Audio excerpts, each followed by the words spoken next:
You cannot have discussions to rebuild trust while you are both rooted in your own insecurity and expect to rebuild trust. What do I mean by that? When you are both having these intense discussions, these emotionally intense discussions, and why they're emotionally intense is because you are feeling stress in that moment. Some kind of stress, anxiety, worry, fear, anger. Whatever it is that you're feeling in that moment, the nervous system has been triggered because it has recognized some kind of sign, a signal to then attention you to then do something about it, because your nervous system is trying to tell you you're not safe in this moment and you need to do something about it. And your body has already memorized a pattern to soothe the nervous system, or to comfort it, or escape it. Things like avoiding. All right, you avoid that conversation, you shut down, you abandon it, you leave, or perhaps you get very defensive, you become angry and you get defensive. No matter what it is, you want to do something, and whatever that something is, that's your route of escape, or route you want to comfort yourself. And what's happening in those moments you guys are having those discussions is your nervous system wants you to do something. It's seeking that way of comfort. Okay? And if your nervous system, if your body's pattern has memorized the pattern of when the conversation gets intense, or when they start yelling, or when I'm about to say something that's going to be really painful, don't even say it. You just get quiet. You just agree with what they have to say, and that's that. If that's what the body has memorized, that's what it wants to do in that moment. And that's why it's so difficult for you to do otherwise, because your body is just on this trajectory, on this path to do what it knows.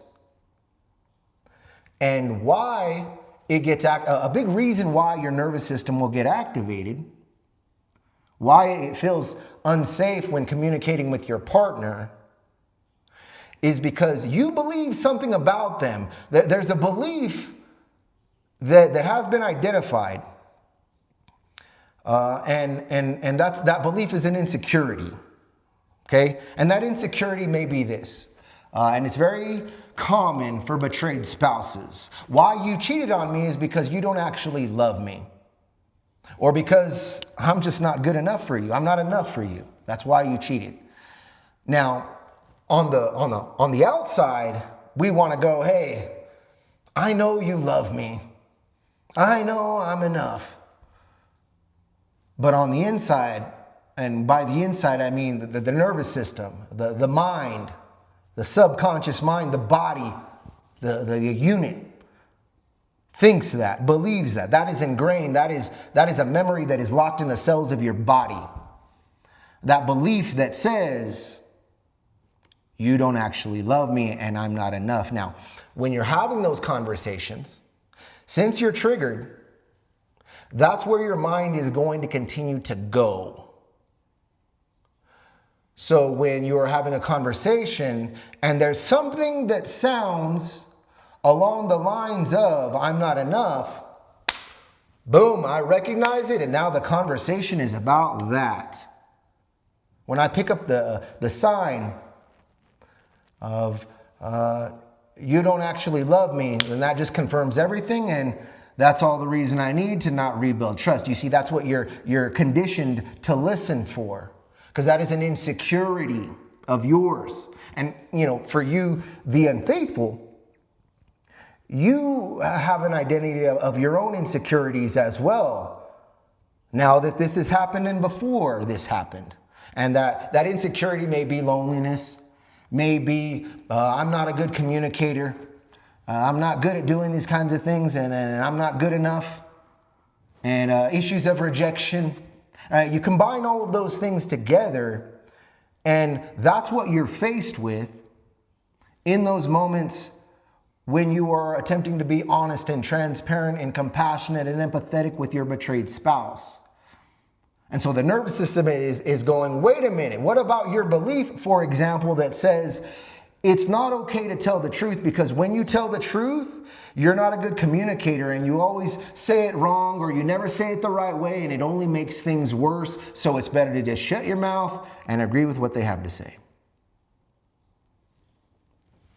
And so again, your minds are going to continue to go there, and it makes your body want to continue to go there. And go there means it makes you want to do what's necessary to escape that situation or make it better. And that may not be necessarily what's right to rebuild trust. So a big reason why this is not so easy is because, the body, the internal system is automated. It keeps happening. The same thoughts and the same feelings, they keep on happening. And so this is why you can gain so much clarity and understand everything, but then all of a sudden the story turns around. You can be in a couples therapy or counseling, and you guys have some really good realizations. You have some good old-fashioned breakthroughs.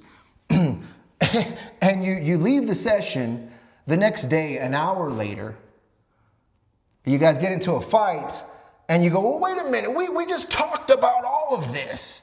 We just gained all of this clarity about all of this, and here we are fighting about it. That's because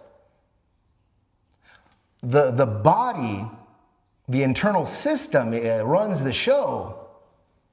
What you believe to be true is locked in to your system, to your subconscious mind, to the nervous system. You see, it's very easy to say, hey, this is what I believe now. But to actually truly deeply believe that, you have to ingrain that. You have to put enough data and information into the cells of your body to begin to create a new identity that create new behaviors and new habits. And a big reason why is, again, your body has not been trained that way. It has not been conditioned in the new way. And the new way is the new you. The new relationship you have with yourself and the new relationship you have with each other. And so if you both do not train yourselves to become the person that is required to rebuild trust, and a big part of that is a person that is removed from those insecurities and trains themselves, trains the nervous system and the subconscious mind to have a new identity, to not become so emotionally triggered when these things happen, because you train yourself, you train a new mindset, and you learn to regulate the nervous system and train it otherwise so it responds differently in these situations, so that you're able to do what's right to rebuild trust instead of more actions to cause distrust. And so this is a big reason why couples are not able to rebuild trust, or they're only able to do it temporarily, and then everything goes out the window, 2 steps forward, 5 steps backward. You know how it goes. And so take anything away from today. It is, again, the main message that I speak time and time again. I know this to be true because I've learned it myself, and it's widely known, and I don't believe it's talked about enough. You are to train, condition your brain and body to become a new person. And that will pave the way for your new relationship. If you have not already, subscribe to the channel, subscribe now, like the video. I hope this helps. Join the free Rebuild Trust Now community. Information below. I'll see you guys soon.